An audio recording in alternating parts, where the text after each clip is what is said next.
สวัสดีครับวันนี้เราจะมาเจาะลึกเกมไทยเกมหนึ่งที่แบบกำลังเป็นกระแสเลย The Twilight Project ครับข้อมูลนี้เราก็รวบรวมมาจากหลายที่นะทั้งหน้า Steam เองเว็บข่าวเกมอย่าง Online Station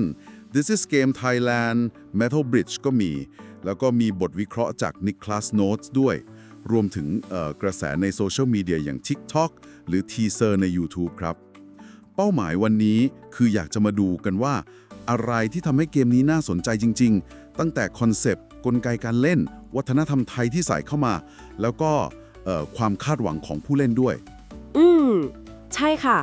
แค่พล็อตเรื่องก็น่าสนใจแล้วนะคะ นักท่องเที่ยวหลงทางไปเจอหมู่บ้านลึกลับในไทยที่แบบตัดขาดจากโลกภายนอกเลย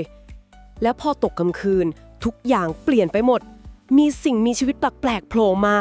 โลกบิดเบี้ยวได้อีกคือการหยิบเอาตำนานพื้นบ้านมาใช้นี่แหละค่ะที่ทำให้มันดูพิเศษน่าติดตามมากเอาล่ะครับมาลองแกะดูรายละเอียดกันหน่อยเกมนี้พัฒนาโดย Teapot Studio เนาะเป็นแนว Survival Horror มุมมองบุคคลที่ 3ที่น่าสนใจคือเขาบอกว่าอยากจะให้เป็นประสบการณ์สยองขวัญแบบภาพยนตร์เลยนะหลายๆที่ก็บอกว่าไม่ใช่แค่ภาพสวยแต่แบบบรรยากาศเสียงกดดันมากชวนขนลุกเรื่องประสบการณ์แบบภาพยนตร์เนี่ยขยายความได้นะคะจากข้อมูลวิเคราะห์อย่างใน Nicholas Notes เขาชี้ว่ามันไม่ใช่แค่เรื่องกราฟิกสวยๆอย่างเดียวแต่มันคือการใช้สภาพแวดล้อมเล่าเรื่องอะค่ะ environmental storytelling เยอะกว่าคัตซีนยาวๆแล้วก็การออกแบบเสียงที่เน้นความรู้สึกแบบหวาดระแวงค่อยๆบีบคั้นไม่ได้เน้นแค่จัมป์สแกร์ตกใจตุมตามอย่างเดียวทำให้คนเล่นรู้สึกเหมือนเข้าไปอยู่ในนั้นจริงๆค่ะมันเป็นการสร้างบรรยากาศสยองขวัญที่อิงตำนานแถบเอเชียตะวันออกเฉียงใต้ได้ดีเลยคือภาพรวมเนี่ยผู้เล่นเหมือนจะเป็นนักท่องเที่ยวที่ดันหลงเข้าไปติดอยู่ในหมู่บ้านลึกลับกลางป่าลึกเลยครับแบบว่าถูกตัดขาดจากโลกภายนอกไปเลยแค่ฟังก็น่ากลัวแล้วนะคะ ใช่ครับแล้วก็ต้องหาทางรอดจากเรื่องสยองเหนือธรรมชาติซึ่งไอ้ฉากหลังแบบไทยๆเนี่ยแหละครับที่ผมว่าน่าจะทำให้เนื้อเรื่องมันเข้มข้นเป็นพิเศษเลยจริงค่ะบรรยากาศคงแบบกดดันอึดอัดน่าดูเหมือนหลุดไปในหนังผีไทยดีๆเรื่องหนึ่งเลยเขาว่าได้แรงบันดาลใจจากตำนานพื้นบ้านไทยแล้วก็เอเชียตะวันออกเฉียงใต้ด้วยใช่ค่ะแล้วระบบการเล่นที่เป็น Survival Horror มุมมองบุคคลที่ 3 เนี่ยก็น่าจะออกมาเพื่อขับเคลื่อนเนื้อเรื่องโดยตรงเลยนะคะครับผมที่น่าสนใจมากๆเลยก็คือกลไกสลับกลางวันกลางคืนนี่แหละค่ะตอนกลางวันเนี่ยเหมือนเป็นช่วงให้เราได้สำรวจเตรียมตัวหาของเตรียมรับมือว่างั้นเถอะประมาณนั้นเลยค่ะเก็บข้อมูลรวบรวมทรัพยากรแต่พอกลางคืนปุ๊บเนี่ยโลกมันจะเหมือนบิดเบี้ยวไปกลายเป็นมิติเงาค่ะซึ่งก็น่าจะเป็นช่วงที่เราต้องเจอของจริงต้องเผชิญหน้ากับอันตรายแล้วก็น่าจะเป็นช่วงที่ความลับดำมืดของหมู่บ้านค่อยๆถูกเปิดเผยออกมาทีละนิดฟังดูมีมิติซับซ้อนดีนะครับค่ะแล้วพวกกลไกเอาชีวิตรอดอื่นๆก็น่าจะเชื่อมกับเนื้อเรื่องด้วยอย่างการสร้างฐานที่มั่นหรือพื้นที่ปลอดภัยการวางกับดักไม่ใช่แค่เอาตัวรอดไปวันๆสินะครับไม่น่าใช่แค่นั้นค่ะเพราะทรัพยากรมันมีจำกัดไงคะมันก็จะบีบให้เราต้องออกไปสำรวจพื้นที่เสี่ยงๆมากขึ้นเรื่อยๆแล้วตำนานลึกลับที่ซ่อนอยู่คืออะไรตรงนี้น่าสนใจมากครับคือการที่เกมนี้เขาใส่ระบบต่อสู้เข้ามาด้วยเนี่ยสิครับอ๋อใช่ค่ะเห็นว่าสู้ได้ด้วยมีทั้งยิงทั้งสู้ใกล้ๆหรืออาจจะมีพาร์คอร์มี Quick Time Events อะไรพวกนี้ด้วยมันต่างจากเกมผีไทยส่วนใหญ่เลยนะที่เน้นให้เราหนีอย่างเดียวจริงค่ะอันนี้น่าสนใจมากการที่เราสู้ได้นี่มันจะส่งผลต่อเนื้อเรื่องหรืออารมณ์เกมยังไงบ้างครับมันจะทำให้เรารู้สึกแบบว่ามีพลังมากขึ้นหรือกลับกันยิ่งทำให้ต้องดิ้นรนหนักกว่าเดิมเพราะศัตรูมันโหดกว่าเดิมอะไรแบบนี้เป็นคำถามที่ดีเลยค่ะอาจจะต้องรอเล่นดูถึงจะรู้แน่ชัดนะคะครับแล้วพวกศัตรูในเกมที่เขาอิงตำนานไทยอย่างที่เห็นในทีเซอร์มีผียายแก่ผีหุ่นไม้ผีแขนยาวๆน่ากลัวมากค่ะแต่ละตัวหรือพวกที่คล้ายๆเสือสมิงจระเข้ยักษ์พวกนี้มันไม่ใช่แค่ศัตรูให้เรายิงฟันอย่างเดียวนะครับแต่มันเหมือนเป็นส่วนหนึ่งของเรื่องเล่าของตำนานในพื้นที่นั้นๆเลย ถูกต้องค่ะ มันทำให้โลกของเกมดูมีชีวิตชีวา แล้วก็น่าเชื่อถือมากขึ้นว่ามีความสยองขวัญในแบบฉบับของตัวเองจริงๆ การออกแบบก็ดูมีเอกลักษณ์ดีด้วยนะคะ ดูน่ากลัวแบบเฉพาะตัว เห็นด้วยเลยครับ แล้วทั้งหมดนี้มาจากฝีมือ Teapot Studio ทีมพัฒนาคนไทยล้วนๆเลยนะครับ ใช่ค่ะ เป็นทีมอินดี้ที่ดูจากงานแล้วแบบว่าตั้งใจมาก คุณภาพงานสร้างนี่ดูดีเลยนะคะ กราฟิกในทีเซอร์นี่สวยเลย ครับ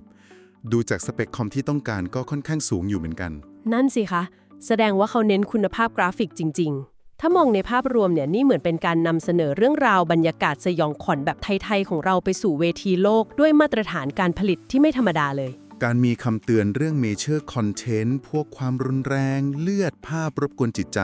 ก็ยิ่งตอกย้ำว่าเขาคงตั้งใจเล่าเรื่องที่เข้มข้นจริงจังน่าดู ใช่ค่ะน่าจะเตรียมใจไว้เลยว่าเจอของหนักแน่ๆ และจุดที่น่าสนใจมากๆ คือการเอาชีวิตรอดเนี่ยมันไม่ได้แยกส่วนกับเรื่องการสำรวจไขปริศนานะคะ มีบทวิเคราะห์บางส่วนชี้ว่า การหาเบาะแสเกี่ยวกับตำนานลึกลับหรือคำสาปของชาวบ้านเนี่ยมันไม่ใช่แค่เนื้อเรื่องเสริมเฉยๆนะ แต่มันเป็นส่วนสำคัญของกลไกการรอดชีวิตด้วยซ้ำคือการเข้าใจเรื่องราวอาจจะทำให้เจอจุดอ่อนศัตรู หรือว่าวิธีป้องกันตัวใหม่ๆค่ะ มันเป็นการผูกเรื่องเล่าเข้ากับเกมเพลย์ที่น่าจะสร้างความกดดัน แล้วก็ทำให้ผูกพันกับโลกของเกมได้ดีมากๆเลย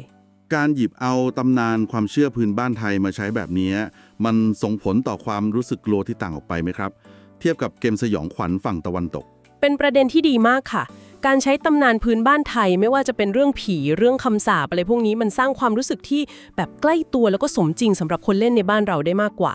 คือความกลัวที่มาจากสิ่งที่คุ้นเคยหรือเคยได้ยินเรื่องเล่ามาเนี่ยมันมีมิติที่ลึกซึ้งกว่าทำให้เอกลักษณ์ของ The Twilight Project มันชัดเจนแล้วก็แตกต่างค่ะ ครับ กระแสตอบรับจากผู้เล่นผู้ระดูจะยืนยันเรื่องนี้นะ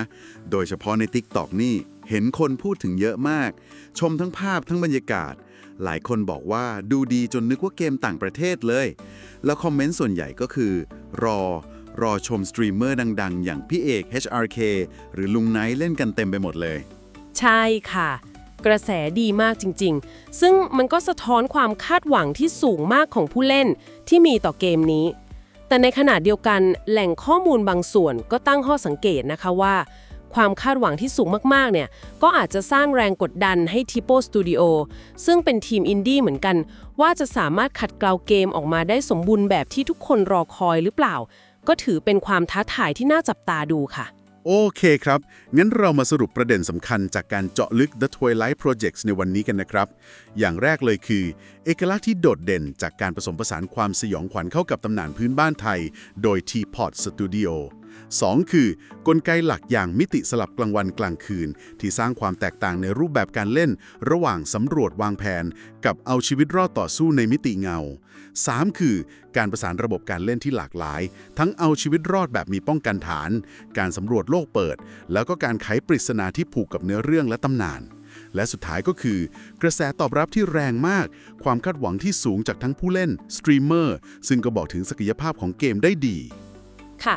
และก่อนจะจบกันไปวันนี้อยากจะทิ้งท้ายด้วยคำถามชวนคิดนิดนึงค่ะ การที่เกมนำเอาตำนานหรือเรื่องราวท้องถิ่น ที่บางเรื่องอาจจะกำลังถูกลืมไปแล้ว มาผูกเข้ากับกลไกการเอาชีวิตรอด ที่ต้องตัดสินใจเร็วๆแบบนี้ มันสร้างมิติความกลัวที่แตกต่าง หรือทำให้ผู้เล่นรู้สึกเชื่อมโยงกับอันตรายในเกมได้ลึกซึ้งกว่า การเจอภัยคุกคามที่แต่งขึ้นมาใหม่ทั้งหมดได้อย่างไรบ้างคะลองเก็บไปคิดกันต่อดูนะคะ ครับผม น่าสนใจมากครับ สุดท้ายนี้ก็ฝากกดติดตาม กดไลค์ กดแชร์ เพื่อเป็นกำลังใจให้กับทีมงานด้วยนะครับ ขอบคุณครับ ขอบคุณค่ะ